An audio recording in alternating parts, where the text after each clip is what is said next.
Hello and welcome to the People Do That podcast. I'm Tim Vasquez, restaurant owner, author, and unflexible yogi. I'm Brian Reid, professional baseball scout, horror film producer, and I'm currently dealing with great hair. And I'm Nick Farr, corporate sales vice president who doubles as a Food Network star. On this podcast, we're going to talk to people that do epic shit with their lives. These are people that are good at life. We will talk to life coaches, sports broadcasters, fitness experts, Marine special ops, and even someone who became a doctor after the age of 50. Because you know what? People do that. People do that? People do that. Well, I give you just a little bit, I don't need a lot. Open up your heart, show me what you got. The sugar tastes sweet, coffee in the pot. Now give me just a little bit, just a little bit. Yeah, now. One thing that I love about this is that there's a window, and hopefully the YouTube will be able to show this, where just random people are walking by wondering what's happening in here. I mean, they're wondering who the famous guy is amongst us. Or just has the money to do dumb shit. Reid, you have the famous hair, though. So Have you been working on the flow is my question. I feel like you have been working on At it. this trim, having a big moment at the Muggs haircutting place. Had to wait out the hairstylists, having grown up in a beauty salon environment, right? Mom and dad owned a beauty salon for 20 years. I knew the good ones and I knew the not so good ones. I had one of my worst haircut experiences from hairdresser A, and hairdresser B was available later in the day, so I waited it out. But I got hairdresser A one day after a boyfriend breakup and childcare and going to Vegas and Bender, and she sat while she did. I should have known. She sat during the haircut. and it's kind of a short joke at the same time. I mean, it's just the combo. Did she pull up a chair? She was exhausted. She was spent. Could she even get the top of your head? So at least one half. She hold a mirror above her to try it. I went home looking like flock of seagulls on one side. It was awful. So I waited there. I waited her out. I let Jackson go get a haircut from her, and it was fine. It worked out well. I went in and I said, "Hey, I want to look like Kurt Russell in his 50s. I want to flow this thing back. Oh. I want to blow out and I want to flow a little something here. A blowout? Oh yeah. I mean, he's got Kurt Russell. I mean, I feel like I'm watching Overboard right now. Oh, just looking at you. Yeah, the flow, it does look good. Yeah, we need Goldie sitting over here. It would be outstanding, right? When we go to sports clips when the boys were younger, the worst though was once we were in Flag, we were doing errands. I needed a haircut before my daughter's wedding, and we stopped by a sport clips, and she's like, "I'll just wait in the car, run in real quick." And it took like an hour, and she came back, and I'm like, "Sorry, I was so busy." And by the time I got the shoulder massage, and she's like, "You got the MVP?" I waited in the car. I said, "Yeah, that's what I do." She was furious. Tea tree. It's tea tree It was a tea tree shampoo for sure.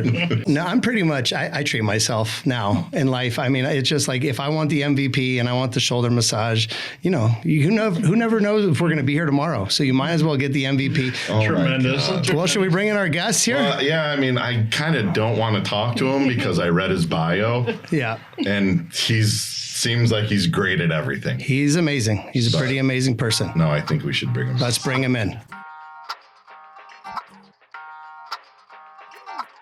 All right, boys, it's time to bring in our guest today. Jason France is the creator and co-founder of Suffer City in Gilbert, Arizona, where I have done many a pull-up and burpee in my time. He's a community leader in Gilbert. He won the 2022 Veteran Honor Award, and he is a sought-after public speaker on leadership and mindset. Jason is a 9-year Marine Corps veteran who served as a MARSOC Raider, which is the equivalent to a Navy SEAL, only maybe even a little bit more badass, according to Jason. Jesus.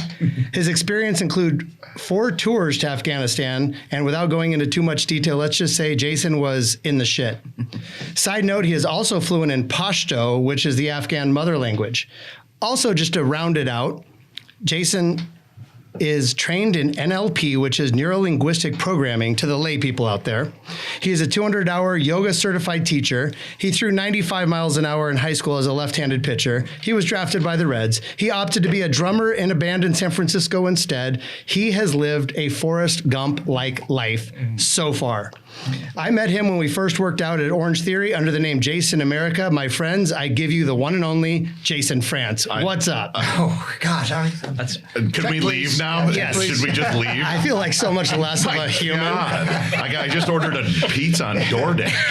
Like a fucking mess, man. Wow, you guys know how to make your guests feel quite good about themselves. Yes. Yeah. When we talk about bringing in people that are good at life, it doesn't get any better than this. Were you just working out at Orange Theory, or were you like a teacher, or? Good question. I was a coach, man. I was in there, and that was a transitory period for me as I found myself working at Orange Theory as a product of being fed up with my job as a commercial real estate broker. And that's what I did for about 2 years when I got out of the core, 2012-ish, 13.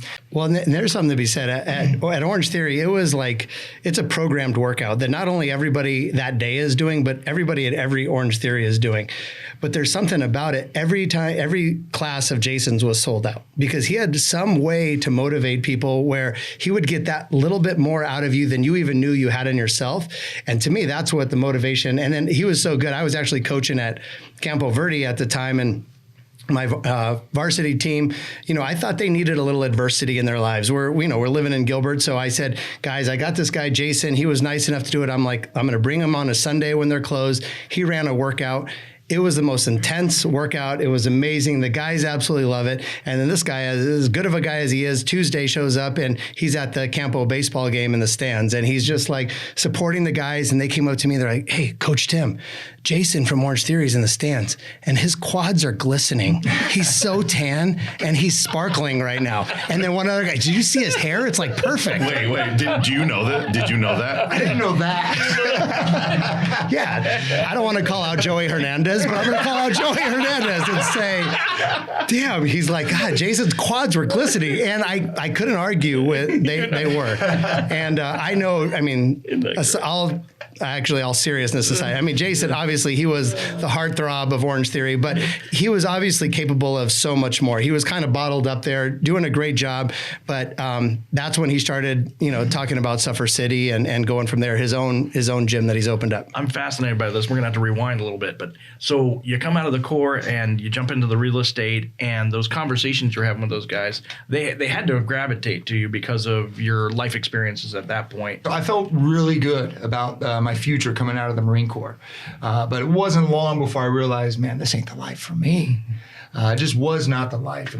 And soon enough, I was like, man, there's other skills that I didn't know how marketable they were in the real world. Being a special operator for as long as I was, you kind of find yourself with and around people who are of the similar mind, same motivations, same idea towards self-improvement. And you just kind of like figure, well, everybody must be like this. You live in there long enough. And so I got out of the Corps and I figured, well, everybody probably has some idea of how to manage their self and how to get their health and fitness and well-being. So it didn't take me long to realize that's not the case. And so it was just, I had my clients that were pretty well-to-do clients. I was a junior broker, so I'd be the guy taking all the clients out on tours to show them new space. We were office brokers for tenants. We were tenant representatives. And so I'd be, showing CFOs, CEOs their new office space, and these guys were worn out. I'd be meeting them at 8, 9 in the morning to go on a tour, and they're wiping the night before out of their eyes, and they're yawning. They can't pay attention to anything. And eventually I asked these guys, like, do you ever sleep? Like, you ever think about getting sleep? And their response, like most people, is like, sleep? I don't sleep. I usually just lay down in bed and hope to be able to fall asleep. I roll out of bed, and people aren't getting that good of sleep these days. And so I just started giving these guys some tips, how to kind of set the mood down a little bit before they go to bed, or some things they can do throughout the course of their day to kind of prime their nervous system for bed. And these are just things, again, I didn't know how useful this information was. Well, fast forward a couple weeks down the road, I see these guys again, like, dude, that really helped. Dimming my lights down, kind of taking all the sounds out of the room and kind of turning my air conditioning down. That was really helpful. What else you got? Right? And so soon enough, most of the conversations I was having with these guys had nothing to do with real estate. And they were conversations I was enjoying a lot more than those about real estate. Right. Yeah. And soon enough, I was like on my drive home from work one day, and there was an Orange Theory that opened up in 2014 or 15. And I was like, I'm just going to walk in there and see what's going on. And they want to sell me a membership, of course. And I was like, well, what about coaching? Like, what's going on there? And so I just tried out. And about 2 months later, I found myself coaching.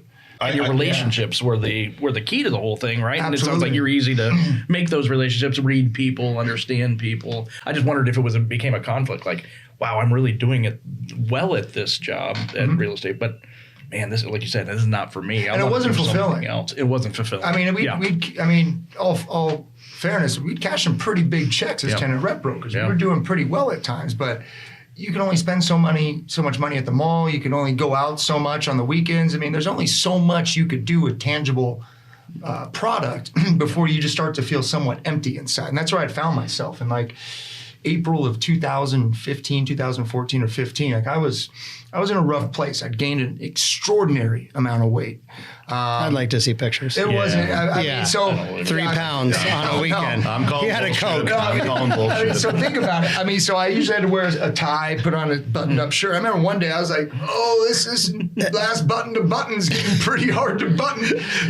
Welcome to our world. I wonder what that feels like. So, Jason, that's called Tuesday in the Nick household. I love it. So, Yeah, that was Monday through Friday for me at Gotcha. this point. So yeah, some change was definitely needed. Yeah. And that's kind of where I found myself seeking, I had no intentions of leaving the commercial real estate market. I was like, I just need to get some different energy in moving through my mind and my body. So that was my opportunity. It's funny that on his bio, like I tried to keep it to a page. I didn't get multi-million-dollar generator commercial real estate, guy on there either. yeah, he cut out a lot of shit in here that hopefully we get to. But the thing that I thought first when you were talking about commercial real estate is, I mean, you have family members in JJ's family's in commercial real estate. Right. Like you're dealing with commercial real estate all the time with new restaurants.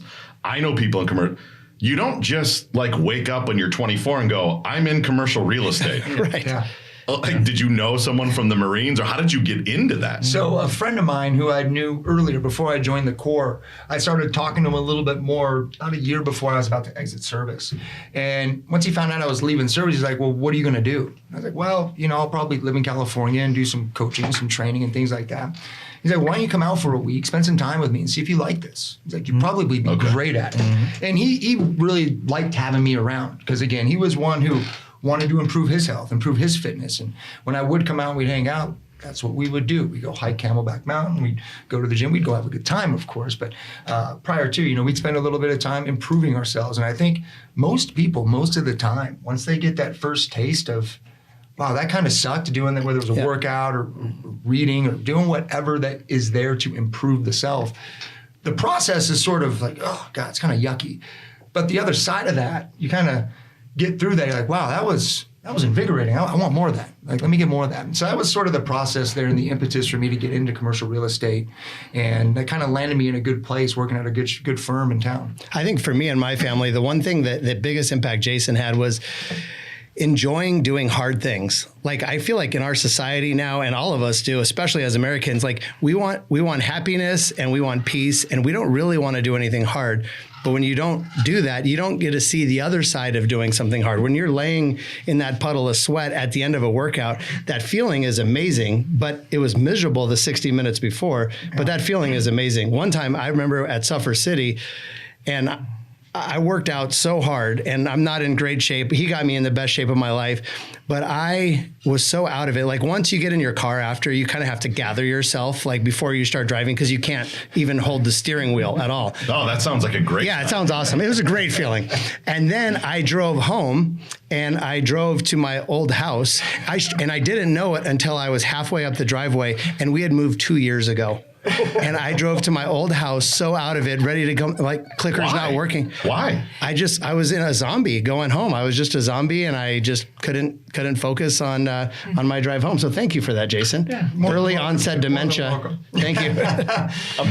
A mental sweat. Yes. I got a mental sweat. Most certainly was. I think this part of what we're talking about here could be linear, because what I want to say is the next thing that I want to know is, how do you go from Orange Theory then to opening Suffer City? Was that linear? Was that, I look around, I see these coaches at Orange Theory, I'm pretty good at this, I should be doing this for myself and not paying someone else to do it? It's a great question. I think from the outside looking in, some people probably thought, or it appeared to be very linear, But like most success cycles, it was anything but linear. It was a pain. It was a big pain. In fact, that's kind of where Tim and I got a lot closer, got to know each other a lot more, was, at Orange Theory, I wanted more responsibility. I wanted to do more with myself. I couldn't see myself making a living from class to class to class. And so, but Orange Theory had their way of doing things. And they were pretty set in their ways, understandably so. An incredibly successful business and a phenomenal fitness model for a lot of people out there a lot of the time. But again, I saw some people in that training room who appeared to need and want a little bit more and were willing to do more should they know what that more was. And they would come up to me afterwards and say, like, hey, can I get some more one-on-one time with you? How do I get more of what you're offering? And that was difficult because you couldn't personally train anybody at Orange Theory. And if you try to personally train anybody at a gym around town, they're going to kick you right out unless you work for them. And I wasn't really feeling good about giving more than half of what I was making to the company who, under whose roof I'd be working. Nick, to answer your question, it's the equivalent because you're Food Network star chef. It's like you're such a talented cook, but you're working at Applebee's, and everybody loves Applebee's. But there's one way you make that burger, and there's one way you make the onion rings, but you're cooking for your coworkers on the side, and they're like, "This is amazing. Right. You should put this on the menu." And Applebee's is like, "No." Well, so you have this giant engine behind you, which is Orange Theory, which I think is a giant engine. Yeah. Mm-hmm. Right. And then you're like, meet me in my green belt, and I'll give you the extra stuff. Yes, right? exactly. Like, because that's what I was. When I was giving pitching lessons, it was like, man, these lights at night are great, and this is our practice. And then a dad would say, but I want more pitching stuff, and I go, the green belt it is. Yes, like that's it. So yeah, it's almost like and that's a perfect analogy to what I was experiencing as well. Because I'd get people to go train one-on-one, but it's like, here's my apartment gym now. And so at one point, I had enough clients to where I could make the leap. And that's what I did. In like 2017, I had found myself sort of at the end of the road at Orange Theory. I'd sort of grown as much as I could grow there. So decided the big kick left out, started training people out of my at-home training center. And that lasted for about 2 years. And it was a good 2 years because at that point, a lot goes into developing a training model. And so I needed those 2 years, in fact, to really kind of get the X's and O's where they needed to be, to get the program dialed in the way that it could be marketable and scaled to what we're doing today. Now that I'm putting it all together, because I know about the commercial real estate side, Jason was nice enough. I was working out with him in his apartments at that time, and he's like, hey, Tim, I'm thinking about opening this place. I'm going to call it Suffer City, and I'm thinking, it's probably not a great name. That sounds miserable. People aren't going to like that. I want to talk about And then he's like, would you go to look at some sites with me? You have restaurants. Would you go look at some sites? And I'm like, counseling him on commercial real estate, and he's probably like, dude, I know, but I appreciated that you asked me. But now in retrospect, I'm like, well, this is 2,800 square feet. SF means square feet, Jason. I don't know if you know that. Triple net. Yes, exactly. Ask him if they spray for bugs. Yes. Well, I just always thought Tim would have brought the margaritas and tacos every time. So that would have been good. Really looking. We'll fatten him up. You thin him out. Well, okay, so you said Suffer City, and I can't help but think I've been in marketing, advertising, sales for 25 years, because suffering equals bad, negative connotation. Is this you're going to suffer so that you can come through on the other side, or what is this? So to start out, I'll tell you, you're absolutely right, in fact, because I remember the day that we opened up, or at least the day we got the signage up on the wall, a notable real estate broker here in town, a residential guy, had like taken a picture of the front of the building, and then he posted it on Facebook in one of the Go Gilbert group pages. And he's like, I'm not much into marketing and business, but this must be the worst name ever for a business. And he posted a picture of it, and I'm thinking like, sorry about worst that. name ever. Well, at the same time, also like, well, somehow that name just got me some free marketing. He's posting it. Right? And like, I'll take it. So I like put a little comment down like, hey man, must be the worst name, but pretty good marketing play right here. So yeah, you're absolutely right. A lot of people look at that and they'll shy away from the idea of suffering a little bit, but the fact of the matter is we're already suffering. And when you look closely enough at what's going on in the day, getting up in the morning, is it a challenge? Is it not something fun? Does it hurt? Is it uncomfortable? You're suffering. Getting dressed in the morning, as I talked about, getting that last button to button, I was suffering. Just looking at myself, experiencing the internal quality of my mind at the time. A lot of suffering, a lot of self-doubt, a lot of questioning myself. What am I doing? Am I doing it right? Are my friends really my friends? These were things that were constantly pulling at my consciousness. That is suffering. That is true suffering. Doing a bench press, doing a pull-up, running for some period of time, That's not suffering. And I mean, it could be seen as suffering, but through that form of suffering, taking the challenge head on and saying, you know, I'm going to choose to do that suffering, gives you the opportunity to relieve yourself of all that other suffering that I was talking about, right? So true. Yeah, and so that was a big part of it for me. And, you know, seeing Tim go through what he was going through, willingly going through, right? Because here's a man who's very successful, family, good business, makes the best taco in town, now the best margarita in town. You know, the most likable guy you're going to meet, right? What does this guy got to work for? Well, there was something about him that he saw inside of himself that he knew wasn't going to come from making more tacos, having another kid, or opening up another store. Right? There was something within him that he wanted to dig into, and there's only one way to do it in some circumstances. Now, it doesn't always need to be going for a run or lifting weights, but there's work that we got to do. Yeah. And so that was the idea from me is, you know, and it's philosophical to some extent, you know, because we've got to be willing to suffer. Anything that's worth it, right? Opening up a business, getting into a relationship, right? That's sacrifice, that's suffering. Have the willingness to do that. And what's great about fitness is it's this little microcosmic expression of all those things, right? How are you going to respond to stress? Well, let's find out. You can find out in 10 minutes. Yeah. And then, depending upon whether it's good, bad, or indifferent, we can make changes. You can make a lot of changes with how you talk to yourself, how you negotiate with yourself, and how you get yourself through hard stuff. So I can't help noticing that I'm sitting here with 3 pitchers, former pitchers, yes, being the infielder, right? And the things you're talking about, the suffering but the insecurities, the success, the failure, the pressure, all the things that you go through in baseball, right? Let's go back a little bit. So you're a high school phenom. You know, if you're left-handed and throwing 90 at that time, right, you're the guy, right? You're the guy. Left-handed? Left-handed. Left-handed. Oh, I didn't know it was left. Yeah. So did you have obviously there was talent. Did you have the love for the game? Did you do it because it was fun? Did you do it because you were teammates? What was your baseball motivation, your athletic motivation at that time? Really super good questions. And I'll tell you, a lot of the answers that I'll provide here have come through a lot of self-reflection, kind of diving into why I've ever done anything in the first place. I can tell you, baseball was fun. I enjoyed it. The things I really enjoyed about it is my dad would show up to the games, right? Awesome. And trying to be in a relationship with your parents isn't easy, especially as we appreciate in age. I'm sure you guys have it very challenging to really get on the same page as the kids. My dad had it no different, but there was that one common thread that we had. And he loved watching me play. And I did express a lot of talent. Mm-hmm. And that was somewhat of a setback, in fact, because I was getting the results I wanted without having to work hard. Without having to do it. Yeah. Yep. And so I'd go out there, I'd strike guys out. Scouts would enjoy watching me play. Yep. You know, I'd get the affirmation, I'd get the attention that I felt like I wanted. Yep. And so that was I associated all that with baseball. Yep. All that was an association with baseball. Yep. And so how much what I loved about being on the mound was just that strategy. I love seeing the guy come up to the plate and like, all right, dude, you and me, here we go. That was fun. Yeah. And you can really get that in a lot of areas in life. It doesn't need to be pitching. It doesn't need to be a sports or athletic event. There's every day, all day, you're finding yourself in these situations where it's like, all right, bro, all right, miss. So when I read about you being drafted out of high school and then going to junior college, correct, to Central Arizona, and then being drafted there too, like that I knew the success. I didn't even have to look up numbers. I knew what kind of success, but I also knew the projection of where you were headed, being left-handed and throwing hard.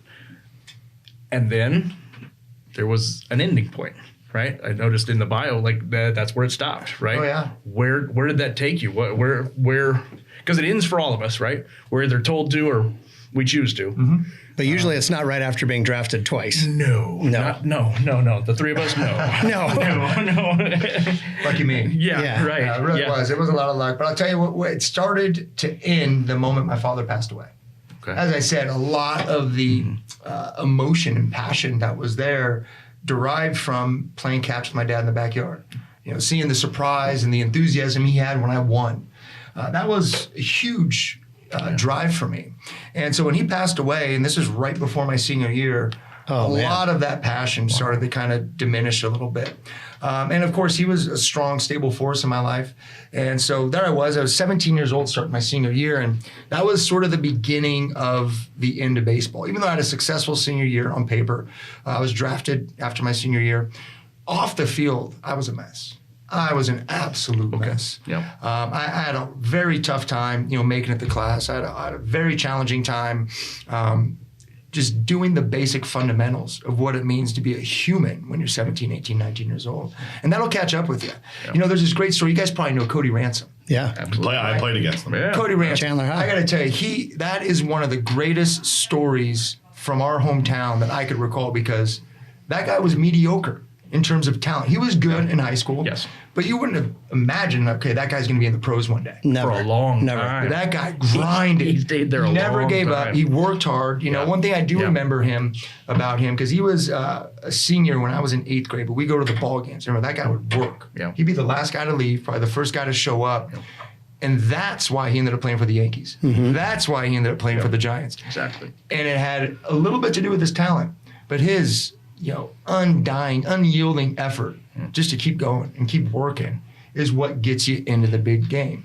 And, that's probably why I find myself doing what I'm doing now, is to aim to instill that in others, which you probably find yourself doing with a lot of young athletes. Absolutely. Yeah? Absolutely. So then what? You were at Central? You got drafted again when you were at Central. Yeah, that was probably a charity draft to some extent. I'd become pretty close with several of the scouts that were, kind of tracking me over the years. I was probably a decent draft pick of that year. I was probably a 40th round draft pick, but at that point I was completely done with baseball. I'd abandoned it, and that was it. I was probably 21 years old and just ready to start something else. And not even start something else. I was just ready to be over with what I was doing. I'm picturing him down at Central, and he's it's over, and then someone breaks a bat, and he picks up the 2 pieces of the bat and starts playing them like drums. And everyone's like, "You're freaking amazing at the drums. You should be in a band." And then, that's probably not how it happened, but that was the next step, right? You become a drummer in a... Well, that had really began to take over my life. If you ask me, did I love baseball? I love music. That was huge. Good. But just like baseball, it requires work. And that was something I was willing to work at. I love practicing. I just loved having the sticks in my hand, learning some new beats, new rhythms, and trying to just be a part of being a part of a band. Were you solo at that time, just kind of banging around? I played for the jazz performing arts group at college. Love it. And so that was kind of keeping my gusto going with that. But that was, as I say, we pivoted, right? I pivoted. Yeah. But in fact, I gave up on baseball. I didn't see a future for myself, and I didn't have the love for it anymore. And I'll tell you, to kind of go back to what you're talking about with regard to the kids and the parents, it's easy to get seduced by the idea of the outcome. And just like we're talking about hard work, it's easy to try to sideline the hard work it takes to produce that outcome of being a professional athlete. Yeah. And nowadays, you see it more than ever. I can't tell you how many 10, 12, 15-year-old kids I see. I'm going to be in the bigs. I'm going to be an NBA basketball player. I'm like, do you realize that you are auditioning for a job? Yes. There's 700 basketball players maybe? Right. How many basketball players? Right, yeah. Not even. So there's there's not new. It's not like there's 700 positions every year. Right, they're staying there for a while. That is such a low probability shot to put all of your, emotional investment into that. Yeah. Okay, are you going to work that hard? That's the question. Are you going to match that want and desire with work ethic and physical metabolic output? Because if you are, okay, Cody Ransom. Right. Just kept going. You can do it. Just keep showing up. But how many guys are willing to work that out? Right. And that's the hard thing. It's easy in the mind space to think about how great it could be and to feel good about the possibility. But when you start putting the rubber to the road in that place, the competition gets incredibly challenging, and the work only gets harder. And that's like anything else. So when I started to move into the music industry, it was the same thing. It was the exact same thing. Playing music, again, very challenging. Things got hard. I tried to pivot. Well, I ran out of pivots.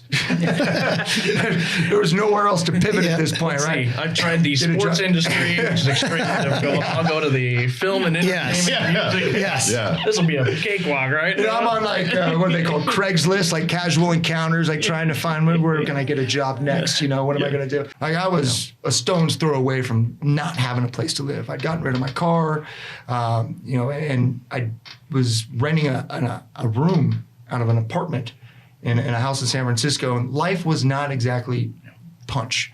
But at the same time, we're getting ready to invade Iraq. There's a lot of talk on the television screen about what's going on geopolitically, what's going on with the war, the military, and then you start finding, oh, we invaded. Right? This is about a year or so after we've been bombing the heck out of Afghanistan. And as we invade Iraq, well, what starts happening? They start putting it on every television. 24 hours a day, you're seeing these kids, these Marines, these Army soldiers march into Baghdad, into Fallujah, and I'm just like blown away. And I'm sitting there watching this, and I'm probably at a bar or something, or at my apartment, and I'm like, what am I doing in my life? You know, and I could hear the television anchor saying most of these kids are 18, 19, 20 years old, and I'm watching these guys march into combat. And I'm just sort of like ridiculing myself every moment. Like, what are you doing with yourself? Like, you're pathetic. And I'm like, okay, I can only deal with this turmoil for so long. And then I started to read a couple books about the military, and that was really it. Like, I started to open up a couple books. And San Francisco will do that to you, by the way. I started reading quite a bit when I was there. But that was a big motivation for me. I was like, man, this seems like some cool stuff. Read these Dick Marcinko books about SEAL Team 6. Read a couple books about the Marine Corps. And I was actually dating a girl at the time, poor gal. And we're at the mall one day, and just to give you an idea of where I was at in my life, when I decided to join the Corps, I was like, hey, I'm going to go to this recruiting station and see what the Navy and the Marines have to offer. And she's like, wait, you? You? And I was like, well, this seems interesting. And so she's like, whatever. But so that was, I walked in, I was like a recruiter's dream, because I was like, what's next? Absolutely. What's next? What's next? And it was just like the moment I walked in the recruiting station, like my mind just changed. And I turned into somebody who was just like, all right, I'm just going to try this out. So baseball has a routine to it. Music, maybe the practice has a little routine to it. I see it a little more free form, right? Mm-hmm. But I excuse my military ignorance. Like, I think routine. I think this is the structure aspect. Structure, boom, boom, boom. Well, the walls I kept running to were the product of a lack of internal value sets, principle structures, the fundamentals. They just weren't woven into me. I didn't. But my dad, as hard as he tried, he was a single dad, and you just couldn't be there all the time. He couldn't give me all the wisdom that was there to be, put onto a young kid at the time. And I had not taken it upon myself to develop any kind of a work ethic or to really work hard at anything beyond the point where it got hard. And I knew it. If I knew anything about myself, I knew I was not going to work hard.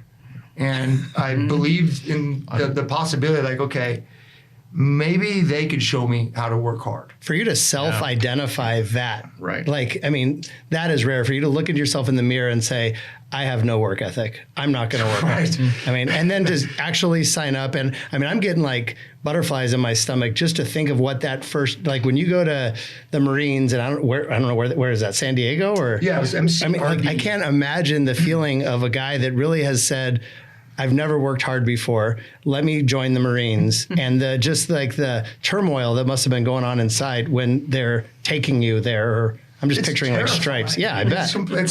It'd be no different than today. You guys like saying, I'm going to give 4 years of my life. I'm going on a mission. Yep. Right? Or I'm going to just commit, to something where I'm not going to be able to see my family with the same regularity. I'm not going to be able to do the freedoms that you think you have are beyond your reach at that point. So there was a part of me too that I wanted to know a little bit about myself, and I wanted to find out more about the world, probably just like anybody else, right? Like, hey, what's going on? What can I do, and what's going on in the world? So my method of doing it and finding out more was effing around a little bit in the Corps, and that was it. To find out you had to F around. Is that what they say? But you saw it on the television. You saw that we were, as you said, invading Iraq or Afghanistan or whatever it was. Was there part of you that were like, I want to go get in there, and then I want that to be me? Yeah. That's does not that? exactly Who does saying, that? I want to see the world in a fucking. There's like student trips you could do for like $1,200 and see the world. Dude, there's a ferry from Nobody's San gonna Francisco. kill you. They got little islands you could go see. There was a lot of cool shit I was you could looking in have the did. wrong places, guys. I got two things. One, how did the band take it? Man, you were leaving them, right? Good the question. band's breaking up, man. I'm going to go fight. And then we had, locally, we had the Tillman story, right? The Right. Tillman's decision. And that was huge here. And then obviously became national and global. But that inspiration to go fight and to serve. And we were a little bit older at the time. And that's, Otherwise, we would have. that's our excuse. Totally. Totally would I have. thought about I was it. making movies. You were slinging tacos. I was working at Enterprise Rent-A-Car. Yeah, you can't give that up. You Let's can't go. give that up. Let's go. Yeah, maybe I get going a places, Friday man. off. Maybe I could take Friday off. Yeah, I don't know. Maybe I could leave at 3. Uncle Sam could use you for 3 days, right? But that is crazy. Like when something like that Holy happens, moly, which yeah. direction you run. And I think if Tillman and Jason said, Yeah.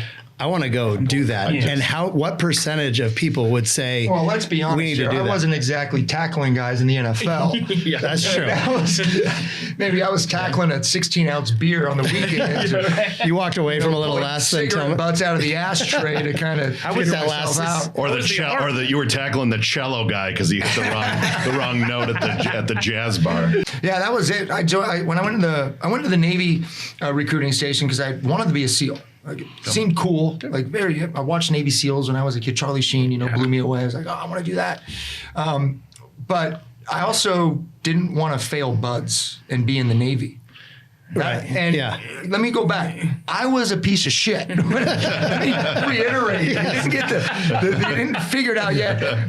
When I joined, I was an utter, bottom of the barrel piece of shit, and I had no chance of getting through buds at that time. At least my mindset was like, there's just no way. And I had read enough horror stories in the books that I'd been reading to realize you don't want to join the Navy, try out for the SEALs, fail buds, and then find yourself at the next unit that they send you to, chipping paint off a ship for the next 2 or 3 years, or just plopping potatoes on somebody's tray for the next 2 or 3 years, cleaning out the galley. I was like, man, that is not the experience I want in the service. Yeah. And I was a little terrified to be put on a submarine, if I'm not kidding. Yeah. I was like, man, I also don't want to be on a submarine. I don't like MRIs. It's the same thing. Totally the same thing. There's a sense of like, I can't go anywhere. Do they have the headphones for the music? I need the music. I need them. They have those on submarines too. They give them to you. It's a nice experience. Yes. It's Next. very elegant. Dude, we're Next on. we're so fucking soft. I know. We're so soft. My God, I'm the fucking Pillsbury Doughboy. Next on 3 Guys Afraid of the Military. They have no business. So then you just say Marine sounds like a better option than Navy. Well, the one thing that the Marines promised me with a lot of confidence is you'll get to Iraq pretty quick, buddy. And You're they like, were- yes. And that was it. And I was like, all right, well, I want to be over there. Like, how do I do that? And they're like, be a rifleman. You hated San Francisco so much.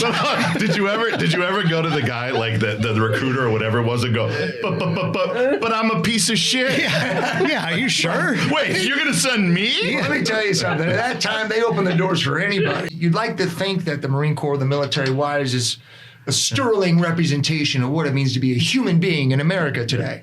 But it wasn't then, and it sure as shit ain't now. Right.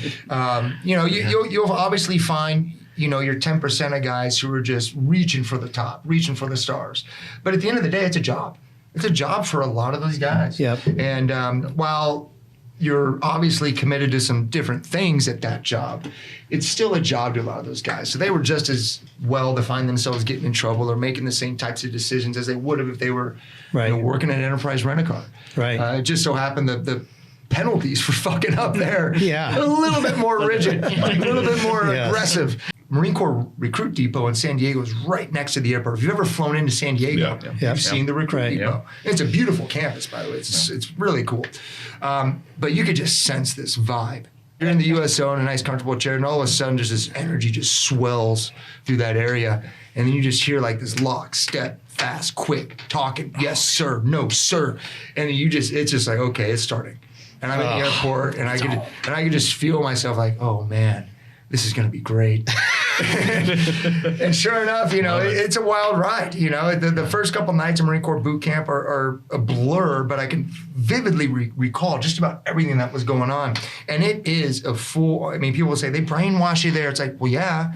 Because you probably suck. Reset. Get that. You need a reset. You need to be brainwashed. Yes. Because the chances are you're not a Marine and you're not even close. And so they got to wipe the slate clean, do a full mental software upgrade on you.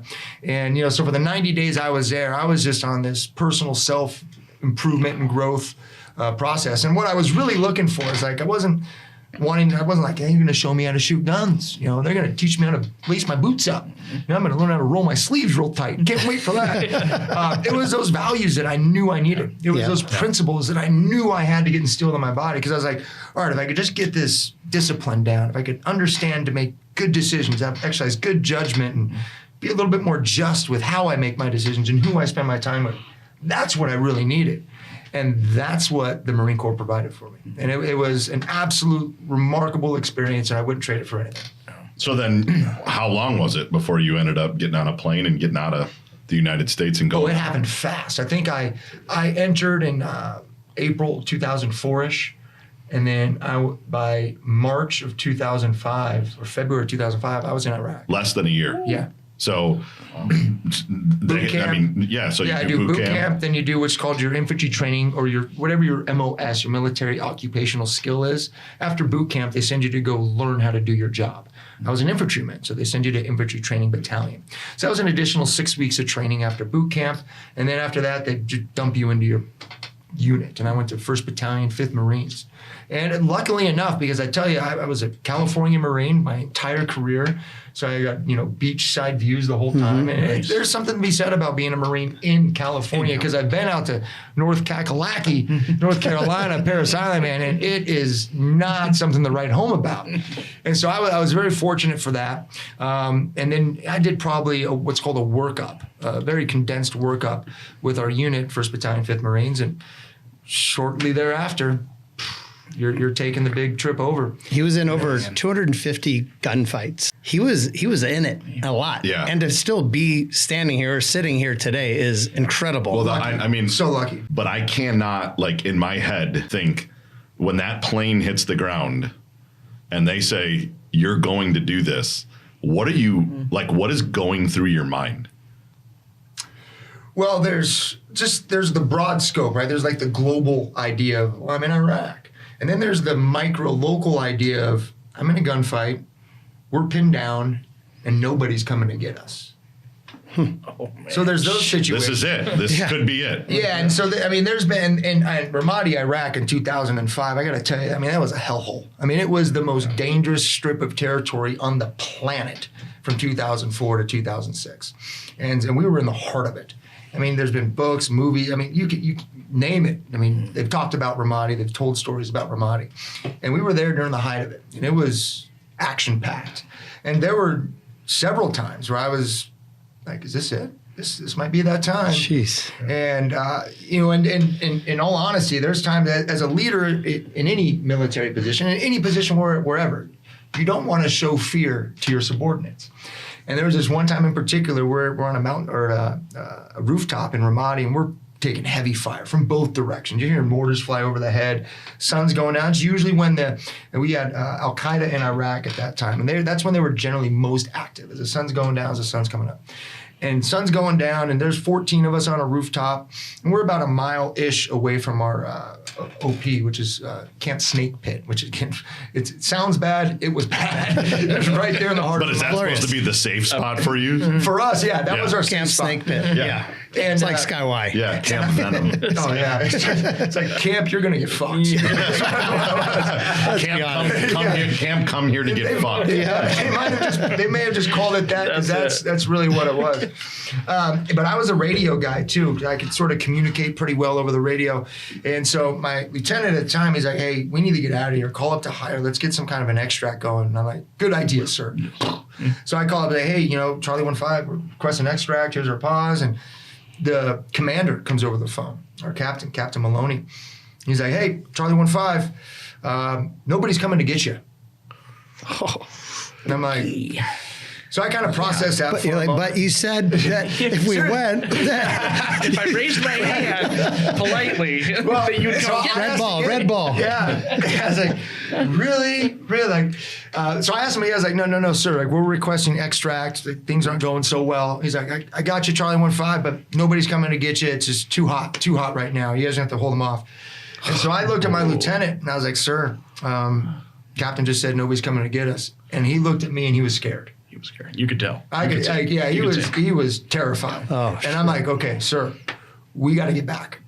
And so we kind of like organized just between he and I. And I'm a lance corporal. I'm a young Marine at this time.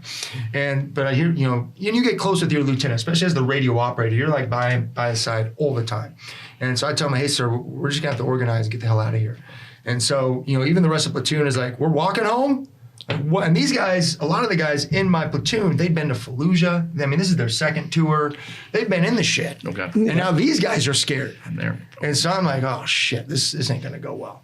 But lo and behold, we got out of there. We got home safely. I mean, it wasn't without some shots being fired at us and us returning fire. But it was one of those moments where you could definitely see like this could be it. This ain't pretty. And that whole time you're thinking, I wonder what the band is doing right now. God, I want to be back in San Francisco. I bet they got a gig tonight. A smoky bar. That girlfriend at the mall. What is she doing? Do I remember the two-seam grip? Yes. I'm in pretty good I wonder if the Brewers still want me. I could be at Cochise right now dealing against down in Douglas. And that was it. But again, I'll tell you, those are the stories. Those are the memories. Those are the life experiences that have constructed me into who and what I'm able to do today. Like a team, you bond with your teammates, right? And this type of bonding is completely different. Are these friends to this day? Or are they guys that just came and went in your life? Yeah. Or you guys went through these intense moments together? I mean, it's amazing how much bonding can happen in such a short amount of time. When I got back from Ramadi and I joined what I thought was going to be Force Recon, and we were for a little bit, but my Force Recon platoon quickly transferred over to 1st Marine Corps Special Operations Battalion and eventually 1st Raider Battalion. In that community, oh yeah. I mean, till this day. Tight. Yeah. Yeah, till this day. I just had a couple phone conversations with a couple buddies today. Nice. And not only that, but then you start interacting with other branches of service, Army Green Berets, Navy SEALs, other operators in the community. And you build these relationships that are unbreakable. Yeah. It's truly unbreakable. Yeah. Walk in a room and I did this. I mean, they know what you've been through. They've seen that, right? Yeah. Oh, yeah. Like, well, we all, yeah. you know what a red solo cup feels like in your hand. Yeah, exactly. Yeah, exactly. Oh yeah, I'm in there. Well, you know what a natty ice tastes like when it's warm and you got to kind of flick the cigarette butt off the top of it, like relate. Well, Jason, we've definitely had fun with this conversation, but seriously, I thank you for your service. I mean, people say that all the time, but from 3 just guys at Enterprise and with frosted tips and filling in tacos. Frosted tips before. Oh yeah. Yes, Oh yeah. 3 of the 4 of the people in this not that room have much. had frost. You also had a man bun. You almost undid everything you did in the Marines. That was post-Marine Corps, man. Oh, But frosted tips for pre-Marine Corps. You get those at Orange Theory, right? You get that, dude. That's an official, the official What, gear. the free man bun? Yeah, you got a free man bun with To now my I- credit, I was man bunning before man buns were a thing. Yes. Attaboy. Kind of innovating the man bun thing. What is so? My cousin is the one of 6 female. She's the 6th highest female in the Navy Okay. right now. She is the command lead of Admiral of some. yes, she of the Little Beavers in San Diego, and she runs the whole fleet. And she's at that 25 year, like in between there, making these decisions as to when you're going to stop. What is it in your brain that gets you to say, I'm no longer a Marine? Was it physical? Was it mental? And now I'm going to go start my life. Like, what was that like? That's a great question because it was so diverse, the inputs that were coming into my life at that time. One of which is I did experience, I have what's called exercise-induced anaphylaxis. And so during a training evolution, I had an episode. And our medical officer couldn't quite put their finger on it. And so I go into pure anaphylaxis. Like, it's a hospital tour and it's pretty ugly. And at this point, I'm operating at a fairly high level. Most of my job that I'm doing, as Tim mentioned, I was speaking fluent Pashto at this time. It's sort of diminished at this point, but so I would go over to Afghanistan and I would organize a group of Afghan special forces operators who were Afghans, and then we would go out and hunt the Taliban. So it would be me and then Afghans. Jeez. And so in that circumstance, it's like, all right, if something happens to you, we don't have a whole lot of support. And now you're a liability. That's an issue. And so we need to kind of figure out what's going on so we can maybe plan or prep for it before we send you back into the zone. And so I had to take about a year off. And so I got pulled out of the teams, and also the last time I was in country, like the war was dying down. Like all the gun battles, all the fun things that I was really enjoying at the time were starting to go away. Like, this is lame now. Nobody's shooting at me. Well, I mean, let me ask you this, like you guys practiced in baseball, right? And so imagine just practicing. With no game. Yeah. No game. Right? Yeah. Great analogy. Like that's kind of what it would be like without going over and getting shot at. It's like there's no Super Bowl to be played. And I got to be honest, as I said before, I'm lucky to be here. Pretty lucky. I can't tell you how many times like I'd step over a plot of land, the guy in patrol behind me, 50 feet, steps over the same plot of land, and he goes flying 50 feet in the air. Yeah. Right? Disintegrates. Like, why wasn't that me? Was the guy pushing the button on the phone that he just like not get it right? And he's like, oh shit, this thing's not working.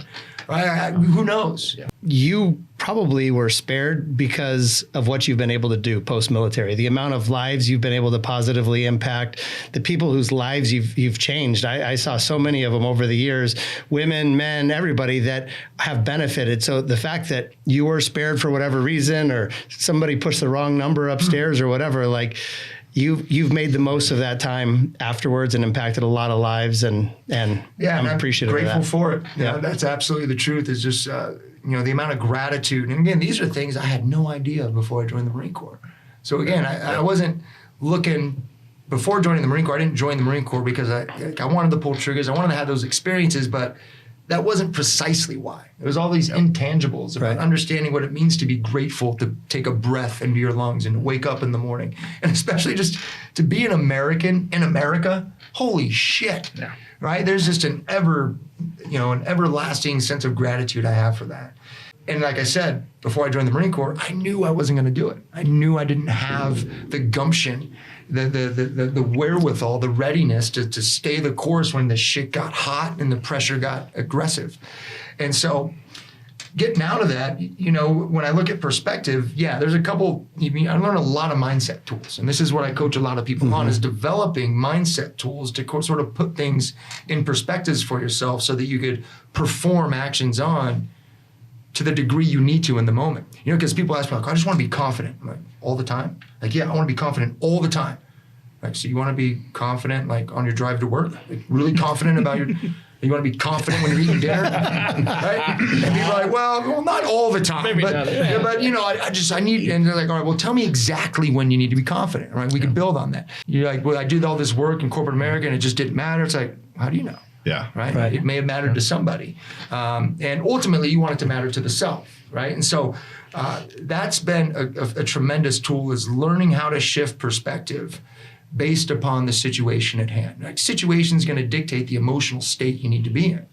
And so it has been absolutely critical. As I said, that story I told you about being on the rooftop, I reflect on that all the time. I bet. All the time I go back to, okay, how did I become the guy who didn't know whether or not to like take a shit or wind his watch when the things got heavy? That's my dad right there. Wind his watch. That's unfucking believable. Yes. That's my dad saying, like, that's what he said. He said that to me before. Yes, I don't know whether to take a shit or what. Where is that a Marine thing? No, actually, my pitching coach when I was a young kid told me that. Holy shit. Well, just to wrap up here, Jason, I feel like I want to say thank you for all the impacts you've made to so many people. And this is not a podcast. I mean, this could probably be a part one of two series or seven. I have a million more questions. We'll do including a book on it. why do I not want to wake up at 4:30 and go work out? He'll make you. We probably need a little that's bit a of great one-on-one. question. That's a great question because I'm sure a lot of people could benefit from some ideas that are a little more motivating. And you think about what's motivating. Well, it's a motive. And what is a motive? It's something that gets you moving, right? It mobilizes you. It puts you into action. And a lot of the times the ideas people have just aren't big enough, scary enough to really drive them into the action that needs to be taken in order to get them across that goal line. There's probably been times in everybody's course of life where they just stop just short. Yeah.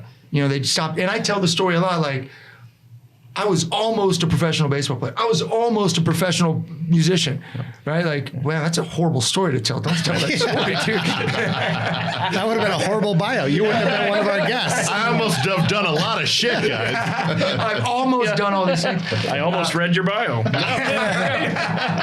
That's one thing, and a plug for Suffer City, because it is an amazing place. And what he does is create an atmosphere that, like, getting up at 4:30 in the morning to work out because you don't want to get fat is not going to get you up at 4:30. Like, that's kind of in a route where I'm in right now. It's like, that's not getting me up. I got up at 6 or 7 or 8 today because the alarm didn't work because I don't want to work out to not get fat. But when he's motivating you with, there's a Spartan race coming up, and are you going to be able to climb that rope? They're going to have you do 30 burpees. Can you do 30 burpees? And when you're laying in bed at 4:15 in the morning thinking, if I don't go, and then I'm faced with those 30 burpees, I'm not going to be able to do it. And it's a much more smaller scale than anything the Marines ever do. But it's that same feeling of, like, I'm kind of going to get fucked up if it doesn't happen. So I better get there, get trained. So when it does happen, I'm going to be able to do it. Again, it all goes down to the circumstance, right? For what is it that you need to be prepared for? What does you need to be confident in, or whatever that state is? So maybe if we could leave this with, if I could just ask you, if we could get 3 1-session passes for Suffer City for Nick, Brian, and I to do one session. No, that sounds horrible. 4:30 in the afternoon. Did you want me to bring the food? Yes. Is that why I'm invited? I was wondering if you could cater it. Donuts, Yeah, who's bringing I'll cater it. Okay, you cater it. I'll cater it. Hey, Jason, this has been awesome. I appreciate it. Great. Thank you guys. Yeah. You guys are Thank so you. awesome. So proud of you guys for doing this. Thank you It's so a lot much. of fun. Outside of we're out on the limb, right? This is the thing that's The motivating me. lunatic fringe, yes. I came in here with some anxiety. We talked about it on the drive over, man. Like reading the bio, like, oh my God, what are we doing? I don't know about this. I don't know about that. You know? Yeah, and then it's an hour and 13. I felt like I've been sitting here for 10 minutes. Yeah. Awesome, Jason. Thank you very much. Appreciate it. Jason. Thank you. Great. All right, guys. How about that guest right there in Jason France? Thoughts? No, I don't have any. Me either. I just want to suck my thumb in the corner and ponder how horrible I am at most things. I felt myself like trying to adjust my posture a lot and suck in my gut. Yeah. All right, that was a great show. I have questions. I have so many questions. Oh, you want to talk more? I was go. I was inspired by that guy. That was great. Like, I'm definitely not going to work out, but I am inspired. No, 4:30 is still a little bit much.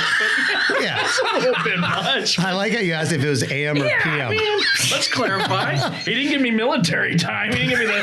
Yeah, if you would have threw an 16:30. 18 on me, if you would have threw an 18, I would have tapped out. Yeah, right. Like, oh man, but no. Like, I mean, just the basic, like him talking about joining the military to really to get his foundation, right? He had lost his foundation, and he probably on the surface as an athlete, like you said, having success on the field. Like, I see that every day, and I'm always curious. That's where my thoughts go. Like, what's life at home? What's the support system? How is he going to be successful on Tuesday when he pitches well? What's he going to do to get ready for the next event?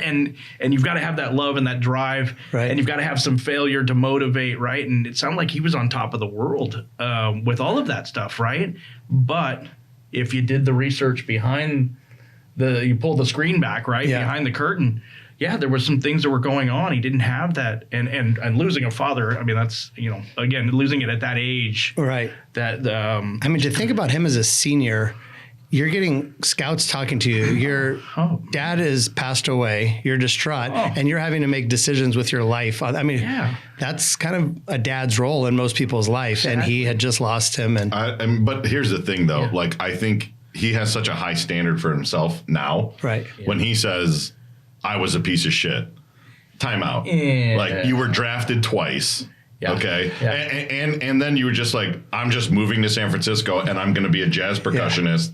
I don't like that. I'm going to the Marines. Like, he might think that he was that, and he might have felt that, and I can't tell him the way to feel.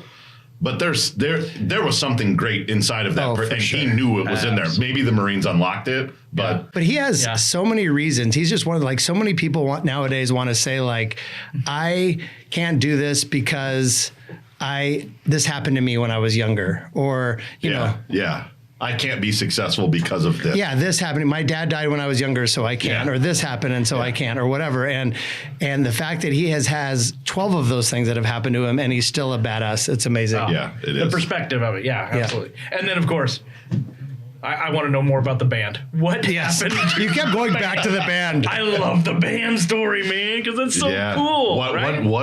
Which one of us didn't want to be in a band or in the movies or all that kind of stuff? All right, boys, let's sign off. Let's get together again sometime and do this. Let's do it again. All right. And hope that the next person could be as great as that guy is, because he is awesome. Wow, that's a tough bar. So smash that subscribe button. And God. If you like the content, then go ahead and drop a like and smash the subscribe button. Or to the tens of listeners, tune into the next time, because we might say something funny. Yeah. Later.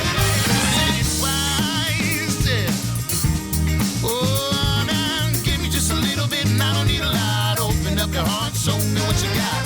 Sugar taste, sweet coffee. Give me just a little bit. Give me just a little bit. I don't need a lot. Open up your heart, show me what you got. Sugar taste, sweet